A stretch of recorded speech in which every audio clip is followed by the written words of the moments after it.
Good day, human type people. A lot of people are aware of it, but some people still do not realize that you don't have to believe every stupid thing your brain comes up with. Thoughts, similar to feelings, are compulsive, numerous, automatic, not directly interpretive to what you think they come from. We think the weirdest things sometimes. They are not your initial gut thoughts, your self-deprecating thoughts, they're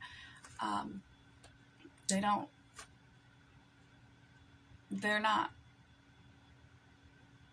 fact and accurate. Even our most accurate and perceptive thoughts are not fully accurate. They're based on our cultural upbringing, the first 5 years of our life, which is the foundation for all of our neuro growth on top of that foundation.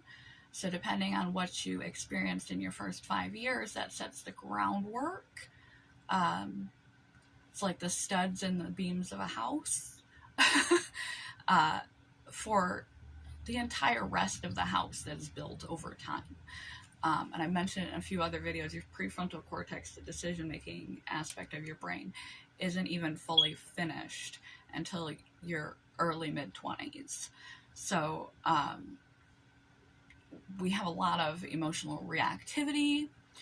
We are prediction-making machines because our body did the best that it could to keep us alive. That is our brain's job, is to input information from our senses, because it lives in a dark, closed skull, so it can't see. It just sits in a dark box and bases everything on prediction from our historic experiences when the situation in our sensory organs and our internal sensations line up. Okay, this emotion, this physical reaction, this body-mind feedback loop, such as shivering and discomfort you experience when you're chilly, is very similar to shivering and a minor discomfort in the body that you feel when you have anxiety. And so you may feel anxiety when you get cold. Your body or your brain also doesn't know the difference between things you are imagining and things that are real. So if you reinterpret a traumatic history and assign it a more preferential meaning, if you've got a public speech to give and you're a little nervous, pattern interrupt, tell yourself that you are happy, excited, that this physical sensation is excitement, not nerves. I'm excited, I'm excited, I'm excited, I'm excited. And at first, because your previous pattern is entrenched in your neurology, it seeks back familiar groupings of emotional and physical stimuli, and how your body is, what your body is doing, and all of your senses and your emotions, and predicts based on history what is happening now from its dark skull cave, where it has no information besides predictive information to tell you what is happening right now. So at first it'll feel funny, and it won't feel real, but the more that you do it, over and over and over again, you're basically doing the same thing that you did to get yourself into chronic anxiety and panic. Just repetition. Your emotions, your physical sensations, your senses, and combining all this disjointed stuff together to guess what is happening right now. And respond accordingly. And the reason why trying to tell yourself something different, such as I'm excited, I am just cold, feels funny and is difficult and is hard to believe at first, is because your brain, which is, it's your brain, or dudette, or dudes, to cover the they. It's your brain. It operates, it tells you this is a fact. This is what's happening. And provokes it at a responsive feeling. And oftentimes we think in these automatic negative thoughts. Dr. Amen calls them ants. We need to go and squash all the ants. Automatic negative thoughts. And he does this exercise where you ask 5 questions. What is a negative thought that regularly runs through your head? And you answer that question.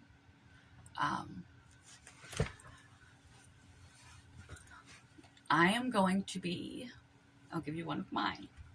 I am going to be alone when I'm old. Alone and lonely when I am old and unable to care for myself. There will be no one to care for me. Question number 2. Do you have any evidence?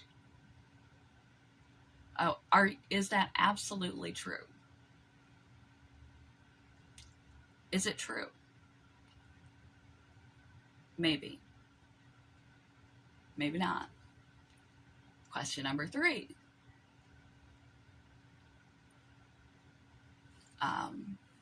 Is it absolutely 100% true?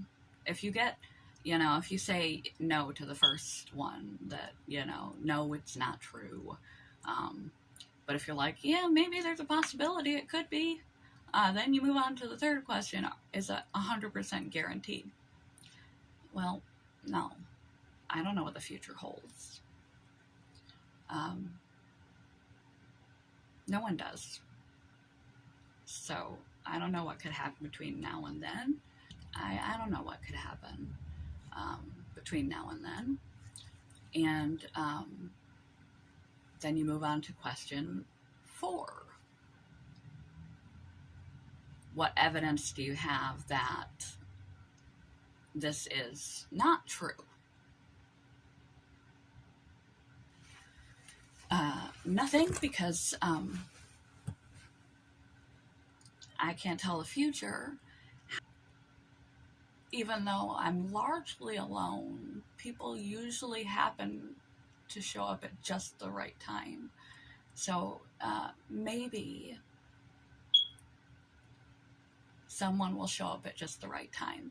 Then you take the original negative thought, automatic negative thought that pops into your head regularly and makes you feel bad, and flip it to its exact opposite, not its over-the-top opposite, because you want it to be believable, not over unrealistic positive thinking, so it's more easy to swallow, because your brain tells you facts are facts are facts, even though facts are just interpretations and guesswork.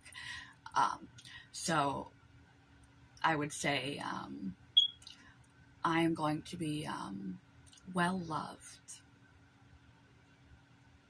have a good friend and well taken care of when I'm old? And then the last question is, how do you feel when you think that automatic negative thought? Scared. Really scared and helpless. Powerless to do anything about it. How would you feel if your brain just stopped thinking that thought, was no longer capable of thinking that thought?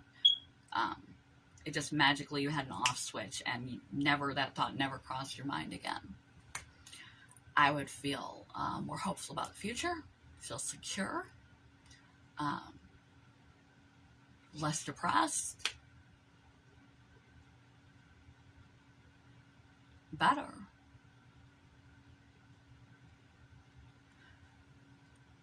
And then when you've gone through this process of the 5 questions, when those thoughts come into your head that seem to just come up a lot, I'm unworthy, I'm ugly, I'm fat, I'm stupid, I'm never going to find a partner, whatever is a repetitive, automatic, negative thought, what plays over and over in your head isn't a fact. It's an association from your memory, then a conclusion that you've picked up somewhere along the way. Maybe somebody in 4th grade teased you real bad, and you picked up that association. Maybe you've been through a string of bad relationships because you hadn't yourself matured enough to know what you were looking for, know what you wanted, and you went for the wrong things. If you go for better things, you will have better relationships.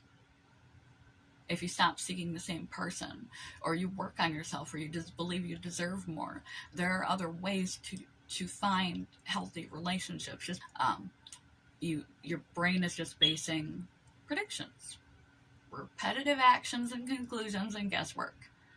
So automatic thought that is negative, that just seems to come up all the time. After you've done the exercise, which comes from Dr. Amen, not from me, then you automatically, as soon as you think the thought, think it's contrary. As soon as you think it's thought, think it's opposite. As soon as you think the thought, think it's opposite. And through repetition, what wires together fires together. Every time your brain starts to go in that direction, it will be like, oh wait, we go this way now. It will get used to it. It'll feel silly at first. But if you are literally rewiring, the brain is plastic, it grows in new ways and changes and morphs every day. You're literally rewiring your brain to get rid of some of those negative, repetitive, unhelpful, hurtful, emotionally triggering thought patterns that you have. Thoughts aren't facts. It seems so strange to think that what you think isn't true. It's just guesswork. It's all just guesswork, and it's all guesswork based on your perspective, based on narratives, internalized meanings and exposure you've had all your life, and your little narrow focus. You can only see what I'm showing you on the camera. If I ask you to pay attention to the soles of your feet right now, suddenly they're in your perspective. That is an example of how, even with our own, limited by our own historical perspective, we only have this narrow experience to build on, and all of that is foundationally built on our first 5 years of experience, which might be shaky and traumatic and skewed anyway.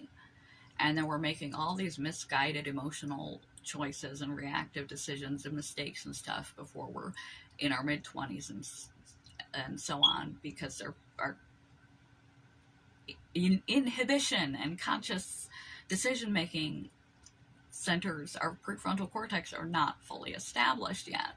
So we make all these mistakes when we're younger, and then we carry all that with us too.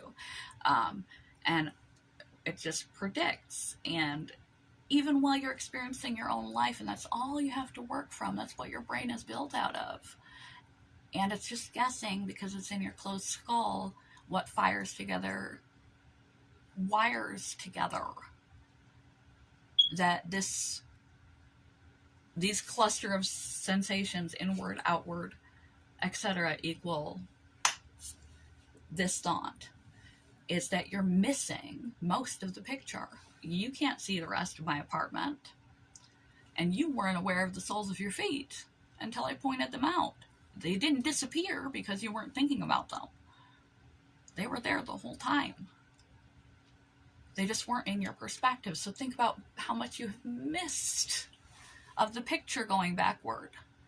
As your brain takes all this stuff and it makes a guess. And what you do repetitively becomes hardwired. What you do in response to this cluster of sensation becomes automatic, becomes your truth, becomes your belief system, becomes your thoughts. Where did this belief come from? Why do I believe in God? Is it because my family believes in God? I was raised in the church and I don't know any other way? Or do I believe in God? Why do I want to get married? Why don't I? Why do I want kids? Why don't I? Why do I think this way about this group of people? Why do I think this way about this particular person? Why do I think this way about myself, about life? Is it just a habit? Automatic habit.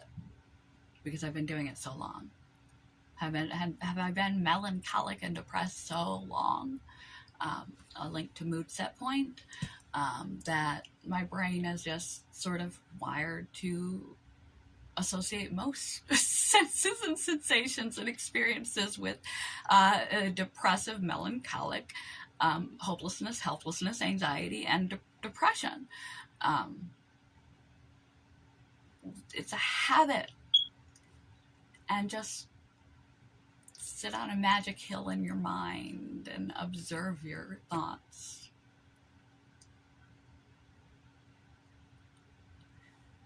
Be curious about your thoughts, same as you are curious about your feelings. Journal so you can really get a look into your thoughts. If you have a hard time hearing what's going on in there or making associations or understanding, journal so you can see what you think. Step away. Just let the thoughts go in and out, and don't react to your thoughts as if they're fact, and realize that our brain is changing all the time. If you don't like what you think, your brain's just guessing anyway. Pay attention to something different. Focus on something different.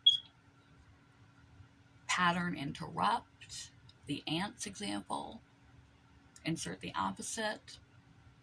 If you're having a physiologic reaction, tell yourself you are excited or you are cold.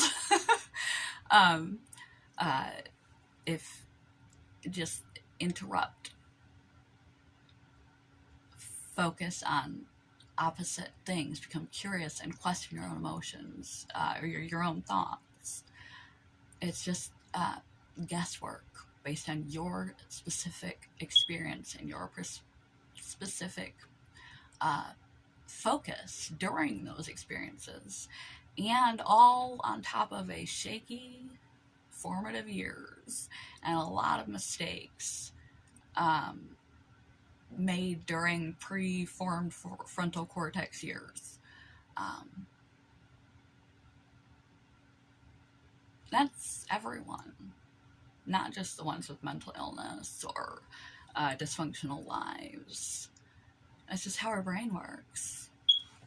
I have a couple more things. I know this video is long and I probably could have made it more concise, but I really wanted to get in depth on not just this frou-frou superficial don't believe every stupid thing you think, think more positively. It's just because you feel dumb or unlovable or unworthy or FOMO or imposter syndrome or anxious or that's, just think more positively about it. I wanted to explain the science of why it's actually true that your brain is just guessing at your now and at your future. Your thoughts are just guesses. And most of your thoughts are unconscious, automatic programmed guesses from habitual responses of a cluster of sensations of senses and stimuli.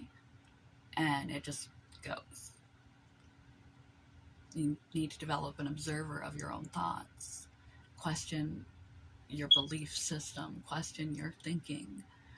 Question why you do what you do, why you think what you think, if it's true, if it's not. Is it serving you? Is it not? Where did it come from? Who gave me this belief? Why do I want this thing? Why do I feel this way right now? What am I thinking? Why am I thinking it? Why did I come to this conclusion? Curious and questioning about your thoughts. And definitely same with emotions. Do not automatically react to your thoughts as if they're true, because they're just guesses. When you develop that objective observer of your own mind and thoughts that can step away and put all the pieces together and logically analyze realities to the best of your capacity, because it's still a thought, but at least it's a conscious thought reflecting on the rest of the thoughts and assessing the next most effective, appropriate response to either inhibit automatic negative thoughts, negative physiological states like anxiety and worry, negative responses to other people, to question beliefs that don't serve you or humanity like prejudices, and to understand yourself. Do I believe in God? Do I believe in marriage? Do I believe in kids? Why? Is it because all my friends are married now and I'm getting older that I want to be married? Or do I want to be married? Did somebody tell me marriage was important? Question your thoughts. Don't take them at face value. And absolutely don't react to them as fact. They're interpretive. They're interpretive guesswork. We are aware of only a tiny fraction of the thinking that goes on in our minds. And we can only control a tiny part of our conscious thoughts. Most of our thoughts, the vast majority of our thoughts and action and efforts go on subconsciously, like 80%. Autopilot, unconscious mind, slips of the tongue, and accidental actions offer glimpses of our unfiltered subconscious mental life, the Freudian slip. And then you're in control of only and aware of only like 20 to 30% of your own thinking. How weird is that? And even that is a gestural impression based on what the 80% in your unconscious and your history and all the mixed signals it's getting right now. And on top of it, not only are like only 20% of it conscious and biased and gestural and guesswork and habitual, not factual, habitual. That's why anxiety, worry, depression, other things may just be a habit, not fact. And we're only in control of a tiny portion of that 20%. So it's not even, it's your brain thinking, yes, but how many crazy things do we come up with when we dream? That we're like, whoa, that was messed up. Your brain is just making associations. making associations, making associations, making associations, thought, thought, thought, thought, thought, thought, thought, thought, thought, thought, thought, rapid firing, random things bouncing around your brain all the time. And you're only consciously in control of just a couple of those thoughts. It's just an automatic response. Your brain is picking up signals and patterns and making predictions and estimations and gauging things and taking into account things that you're not consciously aware of, and just thinking all the time. That even your own thoughts, your conscious thoughts, the thoughts that you are aware of, you're not necessarily responsible for. Your history, your pattern, your perspective, your exposure, the current, what fires together and wired together in your past is going, I smell a pie in the oven, must be a pie in the oven, when in fact, it's a candle. It's just thinking that, and you may not be able to make it not think that. Our automatic thoughts are like our automatic feelings. That's why I'm going to link below to the emotion page, because that, it can help you come into the directions for that can help you better gain control over your thinking as well. But you can control your secondary thoughts, your tweaking of your own thoughts, and remolding your brain to be more effective, and have better thoughts and better associated reactions over time, habituate new neural networks. What fires together, wires together, can work to your advantage if you consciously train it that way, and to act more effectively, appropriately, lovingly, compassionately, sensibly, productively in your life for your best emotional health, best mental health, best physical health, for the things that are going to make you feel good, best relationships, better decisions, better quality of, better brain, better life, better emotions, better relationships, better decisions, less guilt, less shame, less self-hatred, better brain, better life. Good morning, goodbye. I'm sorry this was so long. I just couldn't encapsulate that quote without getting a little deeper than typical. And now my mouth is very dry. Maybe it's not. Maybe I have an association with dry mouth and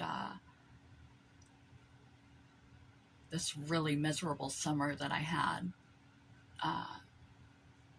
when it was boilingly hot and I was low on water and I had really dry mouth at the time. And so every time my mouth gets dry, I feel a nagging sense of depression and dis-ease that I don't understand why. That's how our brain works. Bear that in mind. Don't believe every stupid thing you think. Question it, observe it, analyze it, ask yourself, where did it come from? Ants. Squish the ants. Automatic negative responses, replace it with its opposite. Question your own physiological situation. Shift your perspective. Be more effective by thinking more effective.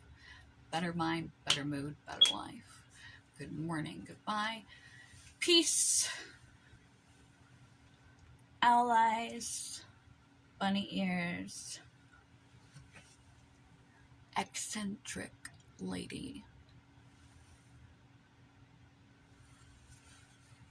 Bye, YouTube.